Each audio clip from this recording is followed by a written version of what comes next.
ಮಧ್ಯಪ್ರಾಚ್ಯದಲ್ಲಿ 39ನೇ ದಿನದ ಯುದ್ಧ ಕಂಟಿನ್ಯೂ ಆಗಿದೆ. ಇರಾನ್ಗೆ ಟ್ರಂಪ್ ಫೈನಲ್ ವಾರ್ನಿಂಗ್ ಅನ್ನ ಕೂಡ ಕೊಟ್ಟಿರುವಂತದ್ದು. ಇಂದು ರಾತ್ರಿ 8ರವರೆಗೆ ಟ್ರಂಪ್ ಡೆಡ್ ಲೈನ್ ಅನ್ನ ಕೊಟ್ಟಿದ್ದಾರೆ. ಇದುವರೆಗಿನ ಡೆಡ್ ಲೈನ್ ಅನ್ನ ನೋಡ್ಕೊಂಡು ಬರ್ತಾ ಇದ್ವಿ, ಆದ್ರೆ ಈ ಬಾರಿ ಕೊಟ್ಟಿರುವಂತ ಡೆಡ್ ಲೈನ್ ಇನ್ನಷ್ಟು ಭೀಕರವಾಗಿರುತ್ತೆ ಅನ್ನುವಂತ ರೀತಿಯಾದಂತ ಮುನ್ಸೂಚನೆಯನ್ನ ಕೊಡಲಾಗಿರುವಂತದ್ದು ಟ್ರಂಪ್ ಇಂದ. ಇದು ಕೊನೆಯ ವಾರ್ನಿಂಗ್ ಅನ್ನುವಂತ ರೀತಿಯಲ್ಲಿ ಟ್ರಂಪ್ ವಾರ್ನಿಂಗ್ ಅನ್ನ ಕೊಟ್ಟಿರುವಂತದ್ದು ಇರಾನ್ಗೆ. ಒಪ್ಪಂದಕ್ಕೆ ಬರ್ದಿದ್ರೆ ಸರ್ವನಾಶದ ಎಚ್ಚರಿಕೆಯನ್ನ ಕೊಡಲಾಗಿದೆ. ಆದರೆ ಇರಾನ್ ಮಾತ್ರ ತಗ್ತಾ ಇಲ್ಲ, ಬೆದರ್ತಾ ಇಲ್ಲ ಅವರ ಎಚ್ಚರಿಕೆಗಳಿಗೆ, ವಾರ್ನಿಂಗ್ಗಳಿಗೆ. ಇರಾನ್ ಸಂಪೂರ್ಣ ನಾಶದ ಎಚ್ಚರಿಕೆಯನ್ನ ಟ್ರಂಪ್ ಕೊಟ್ಟಿರುವಂಥದ್ದು. ಸಂಪೂರ್ಣ ನಾಶ ಮಾಡಾಕ್ಬಿಡ್ತೀವಿ ಒಂದು ರಾತ್ರಿಯಲ್ಲಿ ಅನ್ನುವಂಥ ಎಚ್ಚರಿಕೆಯನ್ನ ನೀಡಲಾಗಿದೆ. ಅಂದರೆ ಭೀಕರ ದಾಳಿಗೆ ನಾವು ಸಜ್ಜಾಗಿದ್ದೇವೆ, ನಮ್ಮ ಷರತ್ತುಗಳಿಗೆ ಒಪ್ಪಿಕೊಳ್ಳದೇ ಇದ್ರೆ ಅಂತ. ಸೇತುವೆ, ವಿದ್ಯುತ್ ಘಟಕದ ಮೇಲೆ ದಾಳಿಯ ಎಚ್ಚರಿಕೆಯನ್ನ ಕೊಡಲಾಗಿದೆ. ಡೆಡ್ಲೈನ್ ಮುಗಿದ ಮೇಲೆ ಬೇಡ್ಕೊಂಡ್ರೂ ಕೂಡ ನಾವು ಬಿಡಲ್ಲ. ಇಷ್ಟು ದಿನ ಡೆಡ್ಲೈನ್ ಅನ್ನ ಕೊಡ್ಕೊಂಡೇ ಬರ್ತಾ ಇದ್ರು, ಅದ್ಯಾವುದಕ್ಕೂ ಕೂಡ ಸೊಪ್ಪಾಕಿರ್ಲಿಲ್ಲ ಇರಾನ್. ಈಗ ಡೆಡ್ಲೈನ್ ಮುಗಿದ ಬಳಿಕ ನಮ್ಮನ್ನು ಬಿಟ್ಬಿಡಿ ಅಂತ ಬೇಡ್ಕೊಂಡ್ರು ಕೂಡ ನಾವು ಬಿಡಲ್ಲ. ಮೂಲ ಸೌಕರ್ಯಗಳ ಮೇಲೆ ದಾಳಿ ಅಂತ ವಾರ್ನಿಂಗ್ ಅನ್ನ ಕೊಡಲಾಗಿದೆ. ಟ್ರಂಪ್ ಡೆಡ್ಲೈನ್ಗೆ ಇರಾನ್ ಡೋಂಟ್ ಕೇರ್ ಅಂತ ಇದೆ. ಅವರೇ ಯುದ್ಧ ನಿಲ್ಲಿಸಬೇಕು ಅಂತ ಇರಾನ್ ಸಂದೇಶವನ್ನ ಕೂಡ ಕೊಡ್ತಾ ಇರುವಂಥದ್ದು. ಅವರೊಂದಿಷ್ಟು ಷರತ್ತುಗಳನ್ನು ಹಾಕ್ತಾ ಇದ್ದಾರೆ, ಅದನ್ನು ಒಪ್ತಾ ಇಲ್ಲ ಇರಾನ್. ಅವ್ರ ಕಡೆಯಿಂದಲೂ ಕೂಡ ಷರತ್ತುಗಳನ್ನು ಹಾಕಲಾಗ್ತಾ ಇರುವಂಥದ್ದು, ಇದಕ್ಕೆ ಒಪ್ಕೊಳ್ಬೇಕು ಅಂತ. ಸೊ ಹೀಗಾಗಿ ಅಲ್ಲಿ ಸಂಧಾನ ಅನ್ನುವಂಥದ್ದು ಮೇನ್ ಷರತ್ತುಗಳಿಂದ ಒಪ್ಕೊಳ್ಳುವ ಮುಖಾಂತರ ಶುರು ಆಗಬೇಕಾಗಿತ್ತಲ್ಲ, ಶುರುನೇ ಆಗ್ತಾ ಇಲ್ಲ. ಅದು ಯಾರ ಜೊತೆ ಇಷ್ಟು ದಿನ ಮಾತುಕತೆ ಆಡಿದ್ರು ಏನೋ ಗೊತ್ತಿಲ್ಲ ಅಮೆರಿಕದವರು. ಅದ್ಯಾವುದ್ರ ಬಗ್ಗೆನೂ ಕೂಡ ಕ್ಲಾರಿಟಿನೂ ಕೂಡ ಸಿಗ್ತಾ ಇಲ್ಲ. ಇನ್ನು ಒಂದು ಕಡೆ ಇರಾನ್, ಅಮೆರಿಕ ಎಷ್ಟೇ ಎಚ್ಚರಿಕೆಗಳನ್ನು ಕೊಟ್ಟರೂ ಕೂಡ ನಾವು ಸುಮ್ಮನಿರಲ್ಲ ಅನ್ನುವಂಥ ರೀತಿಯಲ್ಲಿ ಸೆಟದ್ ನಿಂತ್ಕೊಂಡಿದ್ದಾರೆ ಅವರು. ಇನ್ನು ಇರಾನ್ ಮೂಲ ಸೌಕರ್ಯದ ಮೇಲೆ ದಾಳಿಗೆ ಟ್ರಂಪ್ ಪ್ಲಾನ್ ಅನ್ನ ಮಾಡಿದ್ದಾರೆ. ಅಧ್ಯಕ್ಷ ಟ್ರಂಪ್ಗೆ ತಿರುಗೇಟನ್ನ ಕೊಡ್ತಾ ಇರುವಂಥದ್ದು ಇರಾನ್ ಪಡೆ. ಅವ್ರು ಎಷ್ಟೇ ವಾರ್ನಿಂಗ್ ಕೊಡಲಿ, ಎಷ್ಟೇ ಎಚ್ಚರಿಕೆಗಳನ್ನು ಕೊಟ್ಟರು ಕೂಡ ನಾವು ಅಷ್ಟೇ ಸುಮ್ಮನಿರಲ್ಲ. ಅವ್ರು ವಾರ್ನಿಂಗ್ ಕೊಟ್ಟರ ತಕ್ಷಣ ನಾವು ಬೆದರು ಬಿಡ್ತೀವಿ ಅಂದ್ಕೊಂಡ್ರೆ ಅದು ಅವರ ಮೂರ್ಖತನ ಅನ್ನುವಂಥ ರೀತಿಯಲ್ಲಿ ಇರಾನ್ ಉತ್ತರಗಳು ಬರ್ತಾ ಇದ್ದಾವೆ. ವಿದ್ಯುತ್ ಘಟಕದ ಬಳಿ ಮಾನವ ಸರಪಳಿ ರಚನೆಗೆ ಕರೆಯನ್ನ ಕೊಡಲಾಗಿದೆ. ಯುವ ಸಮೂಹಕ್ಕೆ ಕರೆ ಕೊಟ್ಟಿರುವಂಥದ್ದು ಇರಾನ್, ಮಾನವ ಸರಪಳಿಯನ್ನ ನಿರ್ಮಾಣ ಮಾಡಿ ಅಂತ. ಅಧಿಕಾರಿಗಳು ಸೇತುವೆಗಳ ಮೇಲೂ ಕೂಡ ಮಾನವ ಸರಪಳಿ ರಚನೆಗೆ ಸೂಚನೆಯನ್ನ ಕೊಡಲಾಗಿದೆ. ಅಂದ್ರೆ ಮೇನ್ ಮೂಲ ಸೌಕರ್ಯ ಎಲ್ಲೆಲ್ಲಿ ಟಾರ್ಗೆಟ್ ಮಾಡ್ತೀವಿ ಅಂತ ಅಮೆರಿಕ ಹೇಳ್ತಾ ಇದೆ, ಅಲ್ಲಿ ಮಾನವ ಸರಪಳಿಗಳ ಮುಖಾಂತರ ಅವನ್ನ ರಕ್ಷಣೆ ಮಾಡ್ಕೊಳ್ಳಿ ಅಂತ ಇರಾನ್ ಕರೆಯನ್ನ ಕೊಡ್ತಾ ಇದೆ. ಹಾಗೆ ನಮ್ಮ ಮೂಲ ಸೌಕರ್ಯಗಳ ಮೇಲೆ ದಾಳಿಯನ್ನ ಮಾಡಿದ್ರೆ ನಾವು ಸುಮ್ಮನಿರೋದಿಲ್ಲ, ಇನ್ನು ಭೀಕರ ದಾಳಿಯನ್ನ ನಾವು ಕೂಡ ಮಾಡಬೇಕಾಗುತ್ತೆ ಅನ್ನುವಂಥ ಎಚ್ಚರಿಕೆಯನ್ನ ಇರಾನ್ ಅವರು ಕೂಡ ಕೊಡ್ತಾ ಇದ್ದಾರೆ. ಇರಾನ್ ಮೇಲೆ ಅಮೆರಿಕ ಇಸ್ರೇಲ್ ಭೀಕರ ದಾಳಿ. ಇರಾನ್ನ ಕರಾಜ್ನಲ್ಲಿ ಭಾರಿ ಸ್ಫೋಟಗಳ ಸದ್ದು ಕೇಳಿ ಬರ್ತಾ ಇದೆ. ಇರಾನ್ ಮೇಲೆ ಅಮೆರಿಕ ಇಸ್ರೇಲ್ ಭೀಕರ ದಾಳಿಯನ್ನು ಮಾಡ್ತಾ ಇದೆ. ಇರಾನ್ನ ಕರಾಜ್ನಲ್ಲಿ ಭಾರಿ ಸ್ಫೋಟಗಳ ಸದ್ದು ಕೇಳಿ ಬರ್ತಾ ಇರುವಂಥದ್ದು. ಟೆಹರಾನ್ ಮೇಲೆಯೂ ಕೂಡ ಅಮೆರಿಕ ಮತ್ತಷ್ಟು ದಾಳಿಯನ್ನ ಮಾಡ್ತಾ ಇದೆ. ಟೆಹರಾನ್ ಇರಾನ್ನ ರಾಜಧಾನಿ, ಅಲ್ಲೂ ಕೂಡ ಇನ್ನಷ್ಟು ಭೀಕರ ದಾಳಿಯನ್ನ ಮುಂದುವರಿಸಲಾಗ್ತಾ ಇದೆ. ಮೆಹ್ರಾಬಾದ್ ಏರ್ಪೋರ್ಟ್ ಬಳಿಯೂ ಕೂಡ ದಾಳಿಯನ್ನ ಮಾಡಲಾಗಿದೆ. ಮೇನ್ ಏನೇನಿದೆ ಇರಾನ್ದು ಅದೆಲ್ಲವನ್ನೂ ಕೂಡ ಧ್ವಂಸ ಮಾಡುವಂಥ ಕೆಲಸವನ್ನ ಮಾಡಲಾಗ್ತದೆ ಅಮೆರಿಕ ಮತ್ತು ಇಸ್ರೇಲ್ನಿಂದ. ಇರಾನ್ನ ರಾಜಧಾನಿ ಸೇರಿದಂತೆ ಹಲವು ಪ್ರಮುಖ ನಗರಗಳ ಮೇಲೆ ದಾಳಿಯನ್ನ ಮುಂದುವರಿಸಲಾಗಿದೆ.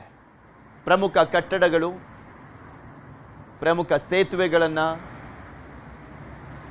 ದಾಳಿಯನ್ನು ಮಾಡಲಾಗ್ತದೆ. ಏರ್ಪೋರ್ಟ್ಗಳ ಮೇಲೂ ಕೂಡ ದಾಳಿಯನ್ನು ಮುಂದುವರಿಸಲಾಗಿದೆ. ಇರಾನ್ನಲ್ಲಿ ಯುರೇನಿಯಂ ವಶಕ್ಕೆ ಯತ್ನವನ್ನ ಮಾಡ್ತಾ ಅಮೆರಿಕ ಅನ್ನುವಂಥ ಪ್ರಶ್ನೆ ಕೂಡ ಇದೆ. ಇರಾನ್ನಲ್ಲಿ ಯುರೇನಿಯಂ ವಶಕ್ಕೆ ಯತ್ನವನ್ನ ಮಾಡ್ತಾ ಅಂತ ಪೈಲಟ್ಗಳ ರಕ್ಷಣೆ ನೆಪದಲ್ಲಿ ಯುರೇನಿಯಂ ವಶಕ್ಕೆ ಪಡೆಯುವಂಥ ನಿಟ್ಟಿನಲ್ಲಿ ಅಮೆರಿಕ ಯತ್ನ ಮಾಡಿದೆಯಂತೆ. ಇರಾನ್ ಅವರ ಆರೋಪ ಇದು. ಪೈಲಟ್ ರಕ್ಷಣೆಗೆ ಅಮೆರಿಕ ಬಳಸಿದ್ದು 171 ಯುದ್ಧ ವಿಮಾನ. 171 ಯುದ್ಧ ವಿಮಾನ ಬಳಸಿ ಯುರೇನಿಯಂ ಕಳವಿಗೆ ಯತ್ನವನ್ನ ಮಾಡಲಾಗಿದೆ. ಯುರೇನಿಯಂ ಕಳವು ಬಗ್ಗೆ ಅಮೆರಿಕ ವಿರುದ್ಧ ಇರಾನ್ ಆರೋಪವನ್ನ ಮಾಡ್ತಾ ಇದೆ. ಅವರ ಪ್ಲಾನ್ ಇದ್ದಿದ್ದು ಯುರೇನಿಯಂ ಅನ್ನ ಕಳವು ಮಾಡುವಂಥದ್ದು, ಪೈಲಟ್ ರಕ್ಷಣೆಗಿಂತ ಮೇನಾಗಿ ಟಾರ್ಗೆಟ್ ಮಾಡ್ಕೊಂಡ್ ಬಂದಿದ್ದು ಅದನ್ನ ಅಂತ ಹೇಳ್ತಾ ಇದ್ದಾರೆ. ಅಮೆರಿಕ ಸಂಚು ಬಯಲಾದಾಗ C-130 ವಿಮಾನಗಳಿಗೆ ಬೆಂಕಿಯನ್ನ ಹಚ್ಚಲಾಗಿದೆ. 2 C-130 ವಿಮಾನಗಳಿಗೆ ಬೆಂಕಿ ಹಚ್ಚಲಾಗಿತ್ತು. ಅದಕ್ಕೆ ಏನು ಕಾರಣ ಅನ್ನುವಂಥದ್ದನ್ನ ಇರಾನ್ ಅವರು ಹೇಳ್ತಾ ಇದ್ದಾರೆ. ಇರಾನ್ ವಿದೇಶಾಂಗ ಸಚಿವಾಲಯದ ಮುಖ್ಯ ವಕ್ತಾರ ಈ ಆರೋಪವನ್ನು ಮಾಡ್ತಾ ಇರುವಂಥದ್ದು ಅಮೆರಿಕದ ಮೇಲೆ. ಅದ್ಭುತ ಕಾರ್ಯಾಚರಣೆ, ಪೈಲಟನ್ನು ರಕ್ಷಣೆ ಮಾಡುವಂಥದ್ದು. 171 ಯುದ್ಧ ವಿಮಾನಗಳನ್ನು ಬಳಸಲಾಗಿದ್ದು ಯಾವ ಕಾರಣಕ್ಕೆ ಅಂದರೆ ಯುರೇನಿಯಂ ಅನ್ನು ಕಳುವು ಮಾಡುವಂಥ ನಿಟ್ಟಿನಲ್ಲಿ ಅಂತ ಹೇಳಲಾಗ್ತದೆ. ಇದೆಲ್ಲದ್ರ ಬಗ್ಗೆ ಇನ್ನಷ್ಟು ಮಾಹಿತಿಯನ್ನು ಕೊಡ್ತಾ ಹೋಗ್ತಾರೆ ನಮ್ಮ ನ್ಯೂಸ್ ಎಡಿಟರ್ ಆಗಿರುವಂಥ ಡಾಕ್ಟರ್ ರಮೇಶ್ ಕುಮಾರ್ ಜೋಲ್ದಾಳ್ ನಮ್ಮ ಜೊತೆ ನೇರ ಸಂಪರ್ಕದಲ್ಲಿ ಜಾಯ್ನ್ ಆಗಿದ್ದಾರೆ ನ್ಯೂಸ್ ಡೆಸ್ಕಿಂದ. ರಮೇಶ್, 39ನೇ ದಿನಕ್ಕೆ ಕಾಲಿಟ್ಟಿರುವಂಥದ್ದು ಯುದ್ಧ ಮತ್ತಷ್ಟು ಭೀಕರ ಆಗುವಂಥ ಸಾಧ್ಯತೆಗಳೂ ಕೂಡ ಕಾಣಿಸ್ತಾ ಇದೆ. ಒಂದ್ ಕಡೆ ಅಮೆರಿಕ ಡೆಡ್ಲೈನ್ ಅನ್ನ ಕೊಡ್ತಾ ಇರುವಂಥದ್ದು, ಟ್ರಂಪ್ ಡೆಡ್ಲೈನ್ ಅನ್ನ ಕೊಡ್ತಾ ಇದ್ದಾರೆ, ಇರಾನ್ ಅದಕ್ಕೂ ಕೂಡ ಡೋಂಟ್ ಕೇರ್ ಅನ್ನುವಂಥ ಲಕ್ಷಣಗಳು ಕಾಣಿಸ್ತಾ ಇರುವಂಥದ್ದು. ಅಟ್ ಪ್ರೆಸೆಂಟ್ ಈಗಿರುವಂಥ ಸಿಚುಯೇಷನ್ ಹೇಗಿದೆ? ಪೃಥ್ವಿ, ಭಾರತೀಯ ಕಾಲಮಾನ ಪ್ರಕಾರ ರಾತ್ರಿ 9:00ವರೆಗೆ ಡೆಡ್ಲೈನ್ ಫಿನಿಶ್ ಆಗುತ್ತೆ ಟ್ರಂಪ್ ಕೊಟ್ಟಿರ್ತಕ್ಕಂಥದ್ದು. ಸೊ ಯುದ್ಧವನ್ನು ಹೇಗೆ ಎದುರಿಸುತ್ತೆ ಅನ್ನೋದು ಪ್ರಮುಖ ಪ್ರಶ್ನೆಯಲ್ಲಿ. ಇರಾನ್ ಆಲ್ರೆಡಿ ಅಮೆರಿಕದ ಯಾವುದೇ ಮಿಸೈಲ್ಸ್ ಬಂದರೂ ಕೂಡ ಅದನ್ನು ಹೊಡೆದು ಉರುಳಿಸುವಂಥ ಕೆಲಸ ಮಾಡ್ತಿದೆ. ಎಕ್ಸ್ಟ್ರಾ ಅಡಿಷ್ನಲ್ ಆಗಿ ಇವತ್ತು ಏನು 9:30 ನಂತರ ಒಂದು ಸಂಭಾವ್ಯ ಏನು ದೊಡ್ಡ ಮಟ್ಟದ ದಾಳಿ ಅಂತ ಹೇಳ್ತಾರೆ ಟ್ರಂಪು, ನಿಮಗೆಲ್ಲ ನರಕ ತೋರಿಸ್ತೀವಿ ಅಂತ. ಸೊ ಅದಕ್ಕೆ ಇರಾನ್ ಒಂದು ರೀತಿ ಸಕಲ ಸಿದ್ಧತೆ ಮಾಡ್ಕೊಂಡಿದೆ ಪೃಥ್ವಿ. ಅಂದರೆ ಇಡೀ ದೇಶದಲ್ಲಿ ಯುವಕರನ್ನೆಲ್ಲ ಪವರ್ ಪ್ಲಾಂಟ್ಗಳ ಮುಂದೆ ನಿಲ್ಲಿಸಿ ಪ್ರೊಟೆಸ್ಟ್ ಮಾಡೋದಕ್ಕೆ ಅರೇಂಜ್ಮೆಂಟ್ ಮಾಡ್ಕೊಂಡಿದೆ. ಅಲ್ಲಿರ್ತಕ್ಕಂಥ ಯೋಜನಾ ಮತ್ತು ಕ್ರೀಡಾ ಸಚಿವರು ಮಧ್ಯಾಹ್ನ 2 ಗಂಟೆಗೆ ಎಲ್ಲ ಯೂತ್ಸ್ನ ಒಂದು ಮೀಟಿಂಗ್ ಕರೆದಿದ್ದಾರೆ. ಇಲ್ಲಿ ಪ್ರಮುಖವಾಗಿ ಫಿಲ್ಮ್ ಸ್ಟಾರ್ಸ್ ಇರ್ಬೋದು, ಅಥ್ಲೀಟ್ಸ್ ಇರ್ಬೋದು, ಮತ್ತು ಸ್ಟೂಡೆಂಟ್ಸ್ ಯೂನಿಯನ್ ಇರ್ಬೋದು, ಮತ್ತು ಯೂನಿವರ್ಸಿಟಿಗಳಿರ್ತಕ್ಕಂಥ ಪ್ರಮುಖ ಲೀಡರ್ಗಳು, ಅಂದರೆ ಆಲ್ಮೋಸ್ಟ್ ಆಲ್ 100% ಎಲ್ಲ ಯೂತ್ಸ್ನ ಮಧ್ಯಾಹ್ನ 2 ಗಂಟೆಗೊಂದು ಮೀಟಿಂಗ್ ಕರೆದಿದ್ದಾರೆ. ಸೊ ಆ ಮೀಟಿಂಗಲ್ಲಿ ಅಮೆರಿಕ ದಾಳಿಯನ್ನು ಯಾವ ರೀತಿ ಎದುರಿಸಬೇಕು, ನಾವು ಯಾವ ರೀತಿ ಒಗ್ಗಟ್ಟಾಗಬೇಕು ಅಂತಕ್ಕಂಥದ್ದು ಪ್ರಮುಖವಾಗಿ ಚರ್ಚೆ ಆಗುತ್ತೆ ಅಲ್ಲಿ. ಪ್ರತಿ ಯೂತ್ಸ್ಗೂ ಕೂಡ ಒಂದಿಷ್ಟು ಟಾರ್ಗೆಟ್ ಕೊಟ್ಟಿದ್ದಾರೆ. ಇಷ್ಟಿಷ್ಟು ಯುವಕರನ್ನ ನೀವು ಅಸೆಂಬಲ್ ಮಾಡಬೇಕು, ನಮ್ಮ ಪವರ್ ಪ್ಲಾಂಟ್ ಮತ್ತು ನ್ಯೂಕ್ಲಿಯರ್ ಪ್ಲಾಂಟ್ ಎಲ್ಲಿದೆ ಅಲ್ಲಿ ನೀವು ವುಮನ್ ಶೀಲ್ಡ್ ಆಗಿ, ಅಂದರೆ ನೀವೇ ಒಂದು ರೀತಿ ಆ ಘಟಕಗಳಿಗೆ ಒಂದು ರೀತಿ ಬೇಲಿ ಥರ ನಿಂತ್ಕೋಬೇಕು, ಈ ರೀತಿಯಾಗಿ ಒಂದು ಸೂಚನೆಯನ್ನು ಕೊಡಲಿಕ್ಕಿದ್ದಾರೆ. ಮಧ್ಯಾಹ್ನ 2 ಗಂಟೆ ಮೀಟಿಂಗ್ ಇದೆ. ಅಂದರೆ ಇದು ಯುದ್ಧದ ಒಂದು ಭಾಗ ನೇರವಾಗಿ ಸೇನೆ ಜೊತೆ ಯುದ್ಧ, ಇನ್ನೊಂದು ಅಲ್ಲಿರ್ತಕ್ಕಂಥ ಜನರನ್ನ, ಪ್ರಮುಖವಾಗಿ ಯೂತ್ಸ್ನ ಅಲ್ಲಿ ಪವರ್ ಪ್ಲಾಂಟ್ ಮತ್ತು ನ್ಯೂಕ್ಲಿಯರ್ ಪ್ಲಾಂಟ್ಗಳ ಮುಂದೆ ಮತ್ತು ಏರ್ಪೋರ್ಟ್ಗಳು ಏನೇನಿದೆ ಪ್ರಮುಖ ಆಯಕಟ್ಟಿನ ಸ್ಥಳಗಳು ಅಲ್ಲಿ ನಿಯೋಜನೆ ಮಾಡ್ತಕ್ಕಂಥದ್ದು. ಅಂದರೆ ಯುದ್ಧಕ್ಕೆ ಜನರನ್ನ, ನಾಗರಿಕನ ಬಳಸ್ತಕ್ಕಂಥದ್ದು ಇದು ಒಂದು ರೀತಿಯ ತಪ್ಪು. ಇದು ಯಾಕೆಂದರೆ ಕ್ರೈಮ್ ಆಗುತ್ತೆ, ಇದು ವಾರ್ ಕ್ರೈಮ್ ಆಗುತ್ತೆ, ಇದು ಮಾನವ ಹಕ್ಕುಗಳ ಉಲ್ಲಂಘನೆ ಆಗುತ್ತೆ, ಇದು ವಿಶ್ವಮಟ್ಟದಲ್ಲಿ ದೊಡ್ಡ ಚರ್ಚೆ ಕೂಡ ಆಗುತ್ತೆ. ಮತ್ತು ಈ ಥರದ ಯುದ್ಧವನ್ನು ಯಾರು ಕೂಡ ಸಹಿಸಲ್ಲ. ಅಂದರೆ ಯುದ್ಧ 2 ಸೇನೆಗಳ ನಡುವೆ ಆಗಬೇಕು, ಅದರಲ್ಲಿ ಜನರನ್ನ ಮುಂದಿಟ್ಕೊಂಡು ಇರಾನ್ ಯುದ್ಧ ಮಾಡ್ತಕ್ಕಂಥದ್ದು ನಿಜಕ್ಕೂ ಒಂದು ರೀತಿ ಆಘಾತಕಾರಿ ಮತ್ತು ತಪ್ಪು. ಇದು ಈ ರೀತಿ ಎಲ್ಲ ಜನರನ್ನ ಯೂಸ್ ಮಾಡಬಾರ್ದು. ಒಂದು ಯಾಕೆಂದರೆ ಬೇರೆ ದಾರಿ ಇಲ್ಲ ಇರಾನ್ಗೀಗ. ಮತ್ತು ಅಮೆರಿಕವನ್ನು ಒಂದು ಕ್ಷಣ ನಾವಿಲ್ಲಿ ಗಮನಿಸಬೇಕು ಪೃಥ್ವಿ. ಅಮೆರಿಕಕ್ಕೆ ನಾನು ಬೆಳಗ್ಗೆ ಹೇಳ್ತಾ ಇದ್ದೆ, ಯುದ್ಧ ಏನೋ ಹೊಸದಲ್ಲ, 16 ಯುದ್ಧಗಳನ್ನ ಮಾಡಿದೆ, ಸಾಕಷ್ಟು ಯುದ್ಧಗಳನ್ನ ಗೆದ್ದಿದೆ. ಫಸ್ಟ್ ವರ್ಲ್ಡ್ ವಾರು ಮತ್ತು ಸೆಕೆಂಡ್ ವರ್ಲ್ಡ್ ವಾರ್ ಟೈಮಲ್ಲಿ ತನ್ನ ಮಿತ್ರ ರಾಷ್ಟ್ರಗಳ ಪರ ನಿಂತು ಗೆದ್ದಿದ್ದು. ವಿಯೆಟ್ನಾಂ ಗೆದ್ದಿದೆ, ಮತ್ತು ಮಧ್ಯಪ್ರಾಚ್ಯದಲ್ಲಿ ಸಾಕಷ್ಟು ಯುದ್ಧಗಳನ್ನ ನೋಡಿದೆ ಈ ಅಮೆರಿಕ, ಸಾಕಷ್ಟು ಯುದ್ಧಗಳನ್ನ ಗೆದ್ದಿದೆ. ಮೊನ್ನೆ ವೆನಿಜುವೆಲಾ ಗಮನಿಸಿದ್ರು ಕೂಡ ಅಲ್ಲಿನ ಅಧ್ಯಕ್ಷರೇ ರಾತ್ರೋರಾತ್ರಿ ವಿಮಾನದಲ್ಲಿ ಬಂದು ಕಿಡ್ನಾಪ್ ಮಾಡಿ ತಗೊಂಡೋಗಿ ಅವರು ಅಷ್ಟು ಜಾಗ ಇಟ್ಕೊಂಡಿದ್ದಾರೆ. ಅಂದರೆ ಅಮೆರಿಕಕ್ಕೆ ಯುದ್ಧ ಹೊಸ್ತಲ್ಲ. ಮತ್ತು ಸಾಕಷ್ಟು ಅಫ್ಘಾನಿಸ್ತಾನ ಬರ್ಬೋದು, ಲಿಬಿಯಾ ಇರ್ಬೋದು, ಸಿರಿಯಾ ಇರ್ಬೋದು, ಈ ರೀತಿ ಸಾಕಷ್ಟು ದೇಶಗಳಲ್ಲಿ ಪ್ರಾಕ್ಸಿ ವಾರ್ ಮಾಡ್ತಕ್ಕಂತಹ ಏನೋ ಭಯೋತ್ಪಾದಕರಿದ್ದಾರೆ, ಉಗ್ರರಿದ್ದಾರೆ, ಅವ್ರನ್ನ ದಶಕಗಳಿಂದಲೂ ಕೂಡ ಮಟ್ಟ ಆಗ್ತಾನೆ ಬಂದಿದೆ ಅಮೆರಿಕ. ಹಾಗಾಗಿ ಟ್ರಂಪ್ ಹೊರಗಿಟ್ಟು ಬರೀ ಅಮೆರಿಕ ಅಂತ ನಾವು ಸೇನೆಯನ್ನು ನೋಡೋದಾದರೆ ಸಾಕಷ್ಟು ದಶಕಗಳಿಂದ ಯುದ್ಧಗಳನ್ನ ಎದುರಿಸಿದೆ, ಗೆದ್ದಿದೆ. ಮತ್ತು ಅಮೆರಿಕದಲ್ಲಿ ಆಂತರಿಕ ಕಲಹಗಳಾದಾಗ, ಕಚ್ಚಾಟಗಳಾದಾಗ ಮತ್ತು ದಂಗೆಗಳಾದಾಗ ದಕ್ಷಿಣ ಭಾಗದಲ್ಲಿ ಸಾಕಷ್ಟು ರಾಜ್ಯಗಳಲ್ಲಿ ಈ ರೀತಿ ಯುದ್ಧಗಳನ್ನು ಮಾಡಿದೆ, ಗೆದ್ದಿದೆ. ಮತ್ತು ಅದು ತನ್ನ ಶಕ್ತಿ ಏನಂತ ಇಡೀ ಪ್ರಪಂಚಕ್ಕೆ ಗೊತ್ತಿದೆ ಅದು. ಹಾಗಾಗಿ ಅಮೆರಿಕಕ್ಕೆ ಯುದ್ಧ ಮತ್ತು ಗೆಲುವು ಹೊಸದಲ್ಲ. ಹಾಗಾಗಿ ಇರಾನ್ಗೆ ಇದು ಕೂಡ ಒಂದು ರೀತಿಯ ದೊಡ್ಡ ಆತಂಕ ಇದೆ. ಹರ್ಮುಜ್ನ ಏನಾದರೂ ಬಿಟ್ಕೊಟ್ರೆ, ಓಪನ್ ಮಾಡಿದರೆ, ಯುದ್ಧ ನಿಲ್ಲಿಸ್ತೀವಿ ಅಂತಿದ್ರೆ ಅದನ್ನು ಬಿಡೋದಕ್ಕೆ ಇರಾನ್ ರೆಡಿ ಇಲ್ಲ. ಅದು ಪ್ರತಿಷ್ಠೆ ಮತ್ತು ಅದೊಂದು ಆದಾಯದ ಮೂಲ ನಿಮಗೆ ಗೊತ್ತು. ಮತ್ತು ಕಾರ್ಗೇನ್ ದ್ವೀಪ ಇದೆ, ಅಲ್ಲಿ ಸಾಕಷ್ಟು ಯುರೇನಿಯಂನ ಎಲ್ಲೋ ತಳದಲ್ಲಿ ಬಚ್ಚಿಟ್ಟಿದ್ದಾರೆ ಸುರಂಗದಲ್ಲಿ ಅಂತ ಒಂದು ಮಾಹಿತಿ ಇದೆ. ಅದು ಕೂಡ ಅಮೆರಿಕ ಅದ್ರ ಮೇಲೆ ಕೂಡ ಕಣ್ಣಿಟ್ಟಿದೆ. ಮತ್ತು ತೈಲ ಸುಮಾರು 70% ಆ ಕಾರ್ ದ್ವೀಪದಲ್ಲಿ ಟ್ಯಾಂಕರ್ಗಳನ್ನ ಮಾಡಿ ಬಚ್ಚಿಟ್ಟಿರ್ತಕ್ಕಂಥದ್ದು. ಆ ದ್ವೀಪವನ್ನು ಕೂಡ ಬಿಟ್ಕೊಡೋದಕ್ಕೆ ಇರಾನ್ ರೆಡಿ ಇಲ್ಲ. ಅಂದರೆ ಅಮೆರಿಕದ ಯಾವುದೇ ಕಂಡೀಷನ್ಗೆ ರೆಡಿ ಇಲ್ಲ. ಮತ್ತು ಪ್ರಾಕ್ಸಿ ವಾರ್ನ ನಿಲ್ಲಿಸಬೇಕು ಅಂತೇಳಿದೆ. ಭಯೋತ್ಪಾದಕರಿಗೇನೋ ಇರಾನ್ ಫಂಡಿಂಗ್ ಮಾಡ್ತಾ ಇದೆ, ಮತ್ತು ಅದು ಒಂದು ರೀತಿ ಪೋಷಕರಂತೆ ನಿಂತು ಪೋಷಣೆ ಮಾಡ್ತಾ ಇದೆ ಇಲ್ಲಿ.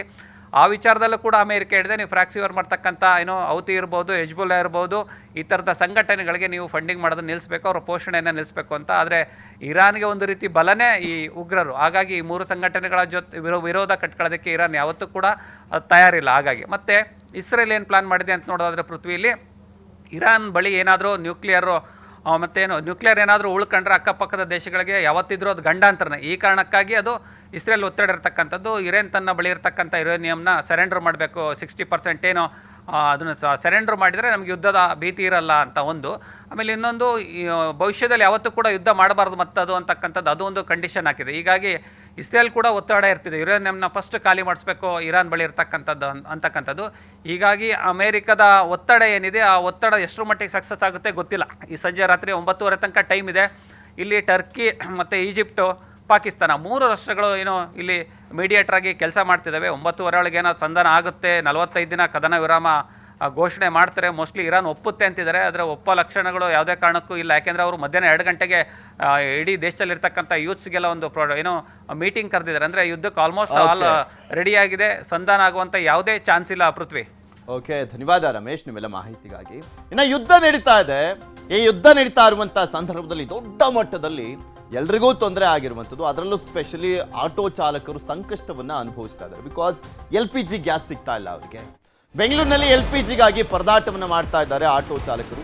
ಗ್ಯಾಸ್ ಬಂಕ್ಗಳ ಮುಂದೆ ಚಾಲಕರು ಜಾಗರಣೆ ಮಾಡುವಂಥ ಪರಿಸ್ಥಿತಿ. ರಾತ್ರಿ ಎಲ್ಲ ಕ್ಯೂ ಹಾಕ್ಕೊಂಡು ನಂತರ ಬೆಳಗ್ಗೆ ಆ LPG ಅಂದರೆ ಗ್ಯಾಸ್ ಬಂಕ್ ಓಪನ್ ಆದಂಥ ಸಂದರ್ಭದಲ್ಲಿ ಮ್ಯಾಕ್ಸಿಮಮ್ ಕೆಲವೊಂದು ಕಡೆ 500 ರೂಪಾಯಿ ಹಾಕ್ತಾ ಇದ್ದಾರೆ ಅಷ್ಟೇ ಗ್ಯಾಸನ್ನು ಪ್ರತಿ ಆಟೋಗೆ. ಅದನ್ನು ಕಾದ್ಕೊಂಡು ಜಾಗರಣೆ ಮಾಡಿಕೊಂಡು ಹಾಕ್ಸ್ಕೊಂಡು ಹೋಗಬೇಕಾಗಿದೆ. ರಾತ್ರಿ ಎಲ್ಲ ಸರತಿ ಸಾಲಿನಲ್ಲಿ ನಿಂತಂಥ ಡ್ರೈವರ್ಸ್ ಗ್ಯಾಸ್ ಸಂಕಷ್ಟ ಎದುರಾಗಿದೆ. ಅವರುಗಳಿಗೆ ಫುಟ್ಪಾತ್ನಲ್ಲೇ ನಿದ್ದೆ ಮಾಡುವಂಥ ಪರಿಸ್ಥಿತಿ ನಿರ್ಮಾಣವಾಗಿದೆ. ರಾತ್ರಿ ಇಡೀ ಕಾದರೂ ಕೂಡ ಸಿಗುವಂಥದ್ದು 300 ರೂಪಾಯಿ ಗ್ಯಾಸ್ ಅಷ್ಟೇ. ರಾತ್ರಿ ಗ್ಯಾಸ್ ತುಂಬಿಸಿದ್ರೆ ಬೆಳಗ್ಗೆ ಓಡಾಟ ಸಾಧ್ಯ. ಕೆಲ ಗ್ಯಾಸ್ ಬಂಕ್ಗಳಲ್ಲಿ ಅಧಿಕ ಬೆಲೆ ವಸೂಲಿಯನ್ನು ಕೂಡ ಮಾಡಲಾಗ್ತಾ ಇದೆ. 60 ರೂಪಾಯಿ 70 ರೂಪಾಯಿ ಇದ್ದಿದ್ದೆಲ್ಲ ಈಗ 100 ರೂಪಾಯಿ ಮೇಲೆ ಮಾಡಿದ್ದಾರಂತೆ.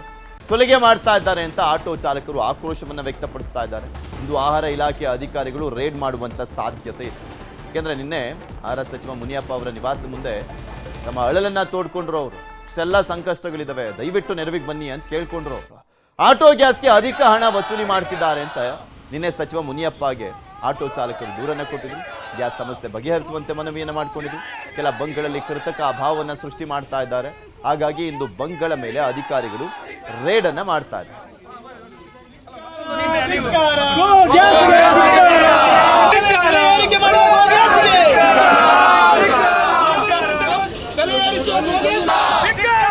ಗ್ಯಾಸ್ ಕೇಳಿದ್ದಕ್ಕೆ ಕೊಡ್ತಾ ಇಲ್ಲ, ಸ್ಟಾಕ್ ಬರಬೇಕು ಅಂತಾರೆ. ಸ್ಟಾಕ್ ಯಾವಾಗ ಬರ್ತದೆ ಅಂತ ನೋಡಬೇಕು, ಹೇಳಬೇಕು, ಇನ್ವೆಸ್ಟ್ ಆಗಬೇಕು, ನಮ್ಗೆ ಅವಲೇ ಗೊತ್ತಾಗೋದು ಅಂತಾರೆ. 24 ಅವರ್ಸ್ ಬಂಕ್ಗಳು ಓಪನ್ ಮಾಡಿದ್ರೆ ಅದೂ ಮಾಡ್ತಾಯಿಲ್ಲ. 6 ಗಂಟೆಗೆ ಓಪನ್ ಬೆಳಗಿನ ಜಾವ. ಅವ್ರು ಹೋಗಿ ಕೇಳಕ್ಕೆ ಹೋದ್ರೆ ಸ್ಟಾಕ್ ಇನ್ನೂ ಬಂದಿಲ್ಲ. ಅದನ್ನೇ ಹೇಳ್ತಿರೋದು. ಆಟೋದವ್ರ ಕಷ್ಟ ಯಾರು ಕೇಳ್ತವ್ರೆ? MP MLA ಅವ್ರಿಗೆಲ್ಲ IPL ಟಿಕೆಟ್ ಬೇಕು, ಆಟೋದವ್ರ ಕಷ್ಟ ಬೇಡವಾ? ಓಟು ಬೇಕು, ಓಟ್ ಕೇಳಕ್ಕೆ ಮಾತ್ರ ಬರ್ತಾರೆ. ಸಿದ್ದರಾಮಯ್ಯ ಅವರು ಮೋದಿಗೆ ಕೇಳು ಅಂತಾರೆ. ಮೋದಿಗೆ ಹಾಕಿದ್ದೀವ ಓಟು, ಸಿದ್ದರಾಮಯ್ಯವ್ರಿಗೆ ಹಾಕಿದ್ದೀವ? ನಾವು ಒಂದು ಕೇಳೋದು ಆಟೋದವ್ರ ಕಷ್ಟಗಳಿಂದ, ಆಟೋದವರಿಂದ ಕೇಳ್ತಿರೋದು. ಮೋದಿಗೆ ಹಾಕಿದ್ದೀವ ಓಟು, ಸಿದ್ದರಾಮಯ್ಯವ್ರಿಗೆ ಹಾಕಿದ್ದೀವ? ನಾವು ಅದನ್ನು ಕೇಳ್ತೀವಿ. ಆಟೋದವ್ರ ಕಷ್ಟ ಯಾರಿಗೆ ಬೇಕು? 2 ಗಂಟೆಯಿಂದ ಕಾಯ್ತಾ ಇದ್ದೀನಿ. ಇವಾಗ ಗ್ಯಾಸ್ ಸಿಗ್ತಾ ಇದ್ದಾರೆ, ಸಪ್ಲೈ ಬರ್ತಾ ಇದ್ದಾರೆ ಅಲ್ಲಿಂದ. ಗ್ಯಾಸ್ ಬರ್ತಾ ಇದ್ದಾರೆ, ಸುಮ್ಮನೆ ರೇಟ್ ಜಾಸ್ತಿ ಮಾಡ್ತಾ ಇದ್ದಾರೆ ಅಷ್ಟೇ ಬಂಕೋರು ಎಲ್ಲ. ನಾನು ನೈಟ್ 11 ಗಂಟೆಗೆ ಬಂದಿದ್ದೀನಿ. ಫಸ್ಟ್ ಗಾಡಿ ನಮ್ಮದೇ ನಿಲ್ಕೊಂಡಿರೋದು. 11 ಗಂಟೆ ಟೈಮಿಂಗ್ ಇದೆ. ನೈಟ್ ಎಲ್ಲ ನಾನು ನಿದ್ದೆ ಮಾಡಿಲ್ಲ ಸರ್. ಇರೋದು ಮಾತಾಡ್ತಾನೆ. ತುಂಬ ಕಷ್ಟ ಆಗಿದೆ ಸರ್. ಎಲ್ಲ ಡ್ರೈವರ್ ಕಷ್ಟ ಆಗಿದೆ ನೋಡಿ. ಸರ್ಕಾರ ನಾನು ರಿಕ್ವೆಸ್ಟ್ ಮಾಡ್ಕೊತಾ ಇದ್ದೀನಿ, ಏನು ಒಂದು ಹೆಲ್ಪ್ ಮಾಡಿ ಸರ್, ಅಷ್ಟೇ ನಮ್ಗೆ ಕೇಳೋದು. 11 ಗಂಟೆಗೆ ಬಂದಿದ್ದೀನಿ ಸರ್. ಒಂದೊಂದು ಕಡೆ ಒಂದೊಂದು ರೈಟ್ ಇದೆ. ಬೇರೆ ಪ್ರೈವೇಟ್ ಬಂಕಲ್ಲಿ 110 ರೂಪಾಯಿ ಲೀಟ್ರು, ಇಲ್ಲಿ 90 ರೂಪಾಯಿ ಲೀಟ್ರು. ಸರ್ ನಾವು ಬರೀ ದುಡಿಯೋದಾಗಿದೆ, ಗ್ಯಾಸ್ ಆಗೋದಾಗಿದೆ. 12 ಅವರಲ್ಲಿ ವೇಟ್ ಮಾಡಬೇಕಂದ್ರೆ ಗ್ಯಾಸ್ಗೆ ನೀವೇ ಆಗಿ 12 ಅವರ್ ನಾವು ನಿದ್ದೆ ಯಾವಾಗ ಮಾಡೋದು, ದುಡಿಯೋದು ಯಾವಾಗೂ, ಮನೆ ನಡೆಸೋದು ಯಾವಾಗೂ ಹೇಳಿ ಸರ್. ಒಂದು 20 ದಿವಸ 30 ದಿವಸ ಫುಲ್ ತೊಂದರೆ ಆಗ್ತಾಯಿದೆ ನಮಗೆ. ಫ್ಯಾಮಿಲಿ ಕಂಡೀಷನ್ನು ಸಿಕ್ಕಾಪಟ್ಟೆ ಕಷ್ಟ ಇದೆ. ಮತ್ತು ಇಲ್ಲಿ ಗ್ಯಾಸ್ ಸಿಗೋದು ಬರೋದು 2-3 ಅವರ್ 4 ಅವರ್ ಬಂದು ನಿಂತ್ಕೊಳ್ಬೇಕು ಕಾಯುವಿನಲ್ಲಿ. ಸಿಗಿದ್ರೂ ಸಿಗುತ್ತೆ, ಇಲ್ಲಾಂದರೆ ವಾಪಸ್ ಹೋಗಬೇಕಾಗುತ್ತೆ. ಅಂಥ ಪರಿಹಾರ ಆಗ್ತಾಯಿದೆ. ಒಂದೊಂದು ಬಂಕ್ನಲ್ಲಿ ಬಂದು 4 ಗಂಟೆಗೆ ಬಂದು ಹಾಕ್ತಾರೆ, ಮತ್ತು 12 ಗಂಟೆ ಬಂದು ತಳ್ಕೊಂಡು ಮತ್ತೆ ಇಲ್ಲಿಲ್ಲ ಅಂದರೆ ಬೇರೆ ಬಂಕಿಗೆ ಹೋಗಬೇಕಾಗುತ್ತೆ. ಟೋ ಮಾಡೋಕ್ಕೆ ಯಾವುದು ಗಾಡಿ ನಮಗೆ ಟೋಯಿಂಗ್ ಇಲ್ಲ, ಏನೇ ನಮ್ಮ ನಾವೇ ತಳ್ಳಬೇಕು, ನಾವೇ ಇದು ಮಾಡಬೇಕು. ಸಿಕ್ಕಾಪಟ್ಟೆ ಕಷ್ಟ ಆಗ್ತಾಯಿದೆ ಸರ್. ಇವಾಗ ದುಡಿಯೋದೇ ಕಷ್ಟ ಆಗಿಬಿಟ್ಟಿದೆ ಸರ್ ನಮಗೆಲ್ಲ. ಇವಾಗ ಒಂದು ದಿವಸ ಎಲ್ಲ ನನ್ನ ಹತ್ರ ವೀಡಿಯೋ ಎಲ್ಲ ಇದೆ. ಯಾವ ಬೆಂಕಲ್ಲಿ ನಿಲ್ಕೊಂಡಿದ್ದೀನಿ ಎಲ್ಲ 100-200 ಗಾಡಿ ಹಿಂದೆ ನಾನು ನಿಲ್ಕೊಂಡು ಬಂದಿದ್ದೀನಿ ವೀಡಿಯೋ ಇಟ್ಕೊಂಡು. ಆವಾಗ ಲಾಸ್ಟಲ್ಲಿ ಬರ್ತೀವಿ, ಗ್ಯಾಸ್ ಇಲ್ಲ ಅಂತ ಹೋಗ್ಬಿಡ್ತಾರೆ ಸರ್. ಇವಾಗ ಎಲ್ಲ ಜನ ಹೇಳ್ತಾ ಇರೋದು ಬಂಕ್ ಹತ್ರ ಜಾಸ್ತಿ ಗಾಡಿ ಇದೆ, ನೈಟಲ್ಲಿ ಬಂದು ಇರ್ತೀನಿ ಅಂತ ಹೇಳ್ತಾರಲ್ಲ. ಅಕಸ್ಮಾತ್ ನಾವು ಗ್ಯಾಸ್ ಸಿಗ್ಬಿಟ್ರೆ 4 ಲೀಟ್ರನ್ನ ಸಿಕ್ದ್ರೂ ಪ್ಯಾಸೆಂಜರ್ 10 ರೂಪಾಯಿ ಜಾಸ್ತಿ ಕೊಡಲ್ಲ. ನೈಟ್ ಆ್ಯಂಡ್ ಡೇ ಡ್ಯೂಟಿ ನಮ್ಮದು. ಗಾಡಿ ಪಂಚರ್ ಆದ್ರೂ ನೈಟ್ ಆ್ಯಂಡ್ ಡೇ ಓಡಿಸ್ಬೇಕು ನಾವು. 10 ರೂಪಾಯಿ ಜಾಸ್ತಿ ಪ್ಯಾಸೆಂಜರ್ ಕೊಡಲ್ಲ. ಆಮೇಲೆ ಆನ್ಲೈನ್ ಸುಮ್ಮನೆ ನೋಡೋಕ್ಕಿರೋದು, ಆನ್ಲೈನ್ ನಮಗೂ ಬಾಡಿಗೆ. ಇದೆಲ್ಲದ್ರ ಬಗ್ಗೆ ಇನ್ನಷ್ಟು ಮಾಹಿತಿಯನ್ನು ಕೊಡ್ತಾ ಹೋಗ್ತಾರೆ ನಮ್ಮ ಪ್ರತಿನಿಧಿ ಶರಣು ಹಂಪಿ. ನಮ್ಮ ಜೊತೆ ನೇರ ಸಂಪರ್ಕದಲ್ಲಿ ಜಾಯ್ನ್ ಆಗಿದ್ದಾರೆ. ಶರಣು ಹಂಪಿ, ಪಾಪ ಆಲ್ಮೋಸ್ಟ್ ಒಂದು 15-20 ದಿನದಲ್ಲೂ ಕೂಡ ಏನು ಪರಿಸ್ಥಿತಿ ಇದೆ ಅದು ಕಂಟಿನ್ಯೂ ಆಗಿದೆ, ಬದಲಾಗ್ತಾನೇ ಇಲ್ಲ. ಇವತ್ತು ಹೇಗಿದೆ ಕಂಡೀಷನ್ನು, ಮತ್ತೆ ಆಹಾರ ಇಲಾಖೆ ಅಧಿಕಾರಿಗಳು ದಾಳಿಯನ್ನು ಮಾಡಿ ರೇಟ್ ವಿಚಾರಕ್ಕೆ ಸಂಬಂಧಪಟ್ಟಂತೆ LPG ಸ್ಟಾಕ್ ವಿಚಾರಕ್ಕೆ ಸಂಬಂಧಪಟ್ಟಂತೆ ಮಾಹಿತಿಯನ್ನ ಪಡ್ಕೊಂಡು ಎಚ್ಚರಿಕೆಯನ್ನ ಕೂಡ ಕೊಡ್ಲಿದ್ದಾರೆ ಅಂತ ಹೇಳಲಾಗ್ತಾ ಇದೆಯಲ್ಲ, ಆಗ್ತಾ ಇದೆಯಾ? ರೇಡ್ ಮಾಡ್ತಾ ಇದ್ದಾರಾ? ಪೃಥ್ವಿ, ಆ ರೀತಿಯಾದಂಥ ಸಿಚುವೇಶನ್ ಕಂಡು ಬರ್ತಾ ಇಲ್ಲ. ಕೆಲ ಗ್ಯಾಸ್ ಬಂಕ್ಗಳೇನಿದ್ದಾವೆ ಆ ಬಂಕ್ಗಳಿಗೆ ಆಹಾರ ಇಲಾಖೆ ಅಧಿಕಾರಿಗಳು ಭೇಟಿ ಕೊಟ್ಟಿದ್ದಾರೆ ಅಂತೇಳಿ ಮಾಹಿತಿ ಇದೆ. ಅದು ಕೆಲ ಬಂಕ್ಗಳಿಗೆ ಮಾತ್ರ. ವಾಸ್ತವ ನೀವು ಪರಿಸ್ಥಿತಿ ನೋಡ್ತಾ ಹೋದರೆ ನಿನ್ನೆ ರಾತ್ರಿಯಿಂದನೂ ಕೂಡ ಈ ಆಟೋ ಚಾಲಕರೆಲ್ಲರೂ ಕೂಡ ಗ್ಯಾಸ್ ಏನು ಹಾಕ್ಸ್ಕೊಳ್ತಾ ಇದ್ದಾರಲ್ಲ, ಇವರೆಲ್ಲರೂ ನಿನ್ನೆ ರಾತ್ರಿಯಿಂದನೇ ವೇಟ್ ಮಾಡಿ ಮಾಡಿ ಮಾಡಿ ಈಗ ಆ ಗ್ಯಾಸನ್ನು ಹಾಕ್ಸ್ಕೊಂಡು ಹೋಗ್ತಾ ಇರೋದು. ಭಾಳಷ್ಟು ಆಕ್ರೋಶವನ್ನು ಕೂಡ ವ್ಯಕ್ತಪಡಿಸ್ತಾ ಇದ್ದಾರೆ. ಆಹಾರ ಸಚಿವರನ್ನ ಮನವಿ ಮಾಡ್ಕೊಂಡಾದ್ಮೇಲೆ ಹೇಳಿದ್ದೇನೆಂದರೆ, ಇಲ್ಲ ನಿಮಗೆ ಮ್ಯಾಕ್ಸಿಮಮ್ ನಮ್ಮ ಕಡೆಯಿಂದ ಏನು ಸಾಧ್ಯತೆ ಇದೆ ಅಂದರೆ ಆಹಾರ ಇಲಾಖೆ ಅಧಿಕಾರಿಗಳನ್ನ ಪರಿಶೀಲನೆ ಮಾಡೋದು, ಈ ಕೃತಕ ಅಭಾವ ಏನು ಸೃಷ್ಟಿ ಮಾಡ್ತಾ ಇದ್ದಾರೆ ಅದನ್ನು ಮ್ಯಾಕ್ಸಿಮಮ್ ಅವಾಯ್ಡ್ ಮಾಡುವಂಥ ಕೆಲಸ ಮಾಡ್ತೀವಿ ಅಂತಿದ್ದಾರೆ. ಬನ್ನಿ ಇಲ್ಲಿ ಆಟೋ ಚಾಲಕರು ಅವ್ರನ್ನೇ ಮಾತಾಡ್ಸೋಣ. ಎಷ್ಟು ಗಂಟೆಗೆ ಬಂದಿದ್ರಿ ಸರ್? ಎಷ್ಟೊತ್ತಾಯ್ತು ನೀವು? ನಾನು 3 ಗಂಟೆಗೆ ಬಂದಿರೋದು ರಾತ್ರಿ. ರಾತ್ರಿ 3 ಗಂಟೆಗೆ ಬಂದಿರೋದು. ಅವ್ರನ್ನ ಕೇಳಿದೆ, ಕಳ್ಸೋದವ್ರನ್ನ ಇಲ್ಲಿ ಗ್ಯಾಸ್ ಇದೆಯಾ ಇಲ್ಲ ಅಂತ. ಇಲ್ಲ, ಅಲ್ಲಿ ಬೆಳಗ್ಗೆ 8:15 ನೀವು ಗ್ಯಾಸ್ ಅವ್ರು ಹಾಕೋರು ಅವ್ರು ಬರ್ತಾರೆ. ಈ ಕಡೆ ಕೇಳಿ ಡ್ಯೂಟಿ, ಈ ಕಡೆ ಅವ್ರು ಬರ್ತಾರೆ ಬೆಳಗ್ಗೆ 8:15 ಡ್ಯೂಟಿ. ಅದು ಈ ಕಡೆ 8:15 ಬಂದು ಕೇಳಿ ಅವ್ರನ್ನ. ಡ್ಯೂಟಿ ಇರೋದು 24 ಅವರ್, ಇಂಡಿಯನ್ 24 ಅವರ್ ಇರೋದು. ಇವಾಗ ನೋಡಿ 3 ಗಂಟೆಗೆ ಬಂದು ನಾವು ಇವಾಗ ಗ್ಯಾಸ್ ಹಸ್ಕೊಂಡು ಅಲ್ಲಿ ಹಾಕ್ಸಿದ್ದೀನಿ. ನನಗೆ ಇವಾಗ 5 ನಿಮಿಷ ಆಯಿತು. ನಿದ್ದೆ ಇಲ್ಲ, ಏನಿಲ್ಲ, 5 ನಿಮಿಷ ನಾನು ಮಾಡ್ಕೊಂಡಿಲ್ಲ. ಹೆಂಗೆ ಸರ್, ಹೆಂಗೆ ಜೀವನ ನಿರ್ವಹಣೆ ಹೆಂಗೆ ಕಷ್ಟ ಅಲ್ಲ ಸರ್? ನಾನು ಈ ಕ್ಯೂ ನಿಂತ್ಕೊಳ್ತಾವ್ರಲ್ಲ, 8 ದಿವಸ ಆಯಿತು ಡ್ಯೂಟಿಗೆ ಹೋಗಿ. ಕ್ಯೂನಲ್ಲಿ ನಿಂತ್ಕೊಳ್ಳೋದು. ಒಂದು ಬಂಕ್ನಲ್ಲಿ 120 ಮಾಡ್ತಾವ್ರೆ, ಅದು 3 kgನೇ ಗ್ಯಾಸ್ ಹಾಕೋದು. ಒಂದು ಬಂಕ್ನಲ್ಲಿ 105 ರೂಪಾಯಿ ಹಾಕ್ತಾವ್ರೆ, 4 kgನೇ ಗ್ಯಾಸ್ ಹಾಕ್ತಾ ಇರೋದು. ಇಲ್ಲಿ ಸ್ವಲ್ಪ ಕಾಯ್ದ್ರೂ ಹೆಂಗೆ ಬೇಕಾದರೂ ಹಂಗೆ ಹಾಕ್ತಾವ್ರೆ ಗ್ಯಾಸು. ಅದಕ್ಕೊಂದು ಸವಲತ್ತಿದೆ ಅಂತ 3 ಗಂಟೆಗೆ ಬಂದಿರೋದು. ಅಲ್ಲ, ಮನೆ ಹೇಗೆ ನಿರ್ವಹಣೆ ನಿರ್ವಹಣೆ ಹೇಗೆ ಮಾಡ್ತೀರಿ ಅಂತ ನಿಜವಾಗ್ಲೂ ಬರೀ ಕಾಯೋದೇ ಇದೆ. ಆದರೆ ಇನ್ನು ನೀವು ಆಟೋ ಓಡಿಸೋದು ಬಿಸಿಲು ಕಾಲ ಬೇರೆ, ಹೆಂಗೆ ಮಾಡ್ತಾರೆ ಅರ್ಥ ಆಗ್ತಾ ಇಲ್ಲ. ದೇವರು ಹೆಂಗೂ ನಡೆಸ್ತಾವ್ರೆ. ಇವಾಗ ಮೀಟ್ರ್ ಹಾಕಿದ್ರೆ ಮೀಟ್ರ್ 38 ರೂಪಾಯಿ ಗೌರ್ಮೆಂಟ್ ರೇಟ್ ಇರೋದು. ಕಸ್ಟಮರ್ಗೆ 50 ರೂಪಾಯಿ ಕೊಡಿ ಅಂದರೆ ಈ ಕಸ್ಟಮರ್ ಏನು ಹೇಳ್ತಾರೆ, ಯಾಕಪ್ಪ ಗೌರ್ಮೆಂಟ್ ಇಲ್ಲ, ಯಾಕೆ ಕೊಡಬೇಕು ಅಂತವ್ರೆ. ಈಗ ಬಂಕ್ನಲ್ಲಿ 120, 150, 105 ರೂಪಾಯಿ, 110 ರೂಪಾಯಿ, 115, 125 ಮಾಡ್ತಾವ್ರೆ. ಅದು ಗೌರ್ಮೆಂಟ್ ಇಲ್ಲ ಕೇಳ್ಸಕ್ಕೆ. ಪ್ರೈವೇಟಲ್ಲಿ ಸರ್ 120, 125 ಎಲ್ಲ ಮಾಡ್ತಾ ಇದ್ದಾರೆ. ಮಿನಿಸ್ಟ್ರನ್ನ ಹೋಗಿ ಮನವಿ ಮಾಡಿಕೊಂಡ್ರು, ಏನಾದರೂ ಆಯ್ತಾ? ಅಷ್ಟೇನ ಮಾಡ್ತಾರೆ, ಏನು ಆಗೋದೇ ಇಲ್ಲ. ಪರಿಹಾರ ಯಾವುದು ಸಿಕ್ಕೋದೇ ಇಲ್ಲ. ಅದು ಅವರಿಗೆ ಗೊತ್ತಾಗಬೇಕು. ನಾವೇನು ಹೇಳಬೇಕು? ಅದು ಅವರೇ ನೋಡ್ತಿದ್ದಾರಲ್ಲ, ನೀವು ಮೀಡಿಯಾ ಮುಂದೆ ಎಲ್ಲ ತೋರಿಸ್ತಿದ್ದೀರಲ್ಲ. ತೋರಿಸು, ಅವ್ರು ಪರಿಹಾರ ಕೊಟ್ಟಿಲ್ಲ ಅಂದರೆ ಏನು ಮಾಡೋದು ಸಹಜ ಅಲ್ಲ. ಆಫೀಸರ್ ಎಲ್ಲ ಬಂದು ಚೆಕ್ ಮಾಡ್ತೀವಿ, ಸ್ಟಾಕ್ ಇದ್ರೂ ಕೂಡ ಇಲ್ಲ ಅಂತೇಳಿ ಇದು ಮಾಡ್ತಾ ಇದ್ದಾರೆ ಅಂತ. ಪ್ರೈವೇಟಲ್ಲೇ ಮಾಡ್ತಿದ್ದಾರೆ. ಅದನ್ನು ಅವ್ರು ಕೇಳಬೇಕು. ಯಾರು ಅಧಿಕಾರಿಗಳಿದ್ದಾರೋ ಅವ್ರು ಕೇಳಬೇಕು. ನಮ್ಮಂಥವ್ರನ್ನ ಇಟ್ಕೊಂಡು ಕೇಳಿದ್ರೆ ನಾವೇನು ಮಾಡೋಕ್ಕಾಗತ್ತೆ? ಹೆಂಗೆ ಸರ್ ಜೀವನ ಹೆಂಗೆ ನಡೆಸಿದ್ರಿ? 20 ದಿನ ಆಯಿತು, ಬರೀ ಕಾಯದೇ ಆಗಿದೆ. ಅದು ಸರ್ಕಾರನ ಕೇಳಬೇಕು. ಸರ್ಕಾರನ ಕೇಳಬೇಕು, ನೀವು ಕೇಳಬೇಕು, ಪ್ರತಿನಿಧಿಗಳು ಕೇಳಬೇಕು. ಸರ್ಕಾರನ ಕೇಳಿ ಅವ್ರ ಪರಿಹಾರ ಮಾಡಬೇಕು. ಖಂಡಿತ ನಾವು ಕೇಳ್ತಾ ಇದ್ದೀವಿ, ನಿಮ್ಮ ಸಮಸ್ಯೆನೂ ಕೂಡ ಹೀಗಿದೆ ಅಂತಲೂ ಕೂಡ ಹೇಳ್ತಾ ಇದ್ದೀವಿ. ನೀವು ಹೇಗೆ ಜೀವನ ಮಾಡ್ತಾ ಇದ್ದೀರಿ? ನಿಜವಾಗ್ಲೂ ಕೂಡ ಕಷ್ಟ ಆಗ್ತದೆ. ತುಂಬ ಕಷ್ಟನೇ ಇದೆ, ಕಷ್ಟನೇ. ಆಟೋದವ್ರು ಕಷ್ಟನೇ. ಇದರಲ್ಲಿ ಬೈಕ್ ಟ್ಯಾಕ್ಸಿನವರು, ಉಚಿತ ವಾಹನಗಳು, ಇದೆಲ್ಲ ತುಂಬಾ ತೀರಾ ತೊಂದರೆ ಇದೆ.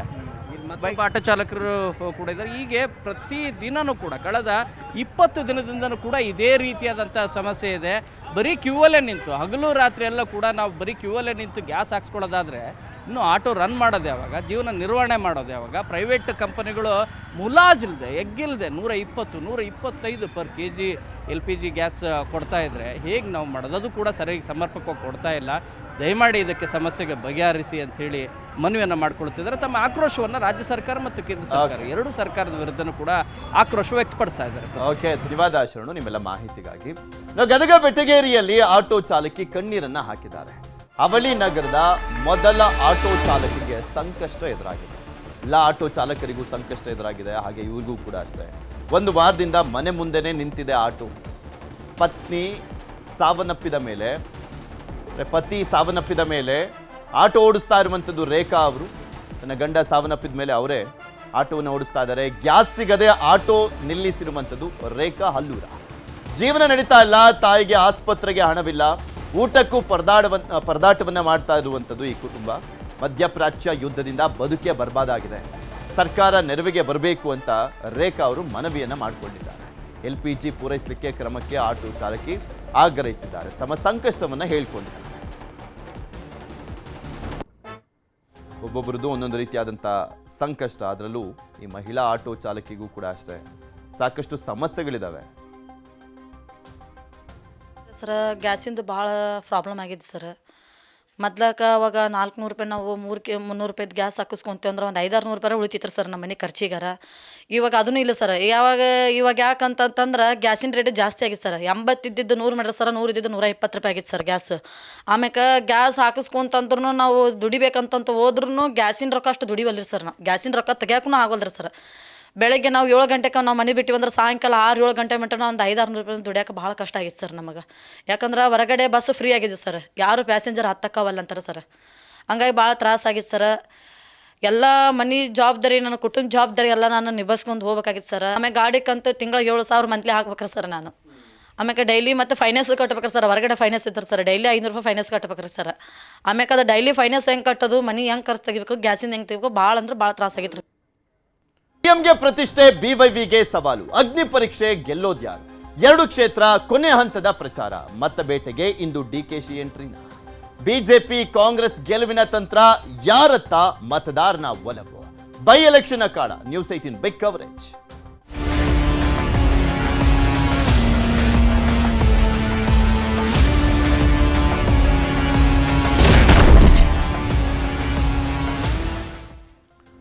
ಬೈ ಎಲೆಕ್ಷನ್ ಸಮರದ ಕೊನೆ ಹಂತಕ್ಕೆ ಬಂದಿದ್ದೇವೆ. ಇವತ್ತು ಬಹಿರಂಗ ಪ್ರಚಾರಕ್ಕೆ ಕೊನೆ ದಿನ, 5 ಗಂಟೆಗೆ ಲಾಸ್ಟ್ ಬಹಿರಂಗ ಪ್ರಚಾರಕ್ಕೆ. ಸೊ ಹೀಗಾಗಿ ಎಷ್ಟು ಸಾಧ್ಯನೋ ಅಷ್ಟರ ಮಟ್ಟಿಗೆ ಪ್ರಚಾರವನ್ನ ಮಾಡ್ತಾ ಮತದಾರರನ್ನ ಸೆಳೆಯುವಂಥ ನಿಟ್ಟಿನಲ್ಲಿ, ಮತದಾರರನ್ನ ತಲುಪುವಂಥ ನಿಟ್ಟಿನಲ್ಲಿ ಕೆಲಸವನ್ನ ಮಾಡಲಾಗ್ತಾ ಇದೆ ಘಟಾನುಘಟಿ ನಾಯಕರಿಂದ. ಅದಾದ ನಂತರ 5 ಗಂಟೆ ಬಳಿಕ ಬೇರೆ ಬೇರೆ ಕ್ಷೇತ್ರದಿಂದ ಯಾರ್ಯಾರೆಲ್ಲ ಬಂದಿದ್ರು, ನಾಯಕರುಗಳೆಲ್ಲ ಇದ್ರು, ಅವ್ರು ಹೋಗಬೇಕು, ಜಾಗ ಖಾಲಿ ಮಾಡಬೇಕು. ನಾಳೆ ಅಭ್ಯರ್ಥಿಗಳಿಂದ ಮನೆ ಮನೆಯ ಪ್ರಚಾರ. ಇಂದು ದಾವಣಗೆರೆಯಲ್ಲಿ ಡಿಕೆಶಿ ಮತಬೇಟೆ ಮಾಡ್ತಾ ಇದ್ದಾರೆ. ಬಾಗಲಕೋಟೆಯಲ್ಲಿ ಸಿಎಂ ಪ್ರಚಾರದ ಸಭೆ ಇದೆ. ಬಿಜೆಪಿ ನಾಯಕರಿಂದಲೂ ಕೂಡ ಭರ್ಜರಿ ಕ್ಯಾಂಪೇನ್ ಅನ್ನ ಮಾಡಲಾಗ್ತಾ ಇದೆ. 2 ಕ್ಷೇತ್ರಗಳಲ್ಲೂ ಕೂಡ ಸಾಕಷ್ಟು ಕುತೂಹಲ ಕೆಡೆ ಮಾಡಿಕೊಟ್ಟಿದೆ ಏನಾಗಬಹುದು ಅಂತ.